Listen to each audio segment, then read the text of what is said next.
And herein lies the problem with initiatives that so often we do things for the show.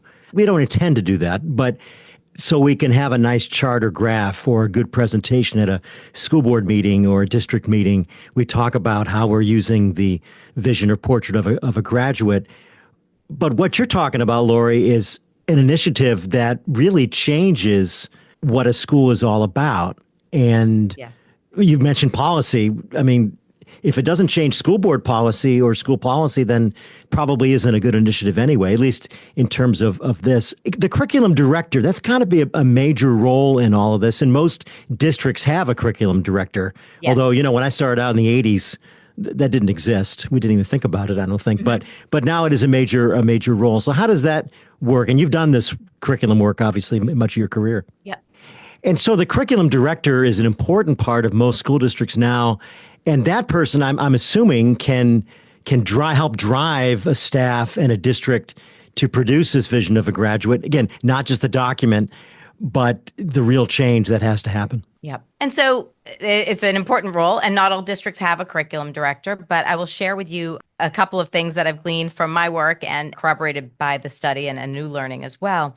The curriculum director has a huge role to play. And again, one of the things that I'd like to see curriculum directors do that I'd love to help them to do is to rethink the mental model that they have around what curriculum is and what it needs to be. So curriculum is often very siloed. We think about the math curriculum at different levels, the English curriculum at different levels or grade levels, rather than starting with the end in mind in terms of what we want students to know and be able to do in this notion of transfer.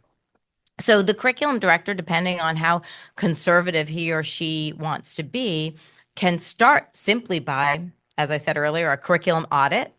How close are we in what we currently have? If we change nothing, how close are we to providing the types of learning experiences within our curriculum? How are we organized to help build the competencies? But then we can think about, well, then what would it look like if we're not, right? So do we change the curriculum documents that we have, starting as simply as taking a UBD, Understanding by Design document, and overlaying the competencies of the portrait alongside the content standards. And we know that we can do this. You look at mathematics, for example, you can take the math content standards, put them next to the mathematical practices standards, and ensure that you have students not just learning certain content, certain formulas, but actually thinking like a mathematician and engaging that way. Well, we can overlay that with thinking about the X district graduate, right? So adding those elements in to make sure that you have places where you can either put it into the learning design, the lesson and unit plans, or assessment. And so the curriculum director can really be a driver of this change. In a district that I talked to that I would say is probably the most transformed by this and other approaches to really student-centered learning, they had no set curriculum.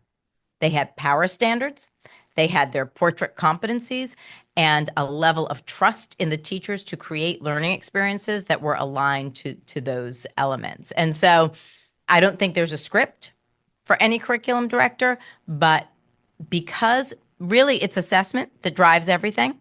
So once the curriculum director has looked at all of the assessments, aligning curriculum to those assessments so that the daily learning experiences look more like what you might expect a learning experience of a collaborator, a creator, a critical thinker to look like, that often falls in this person's wheelhouse.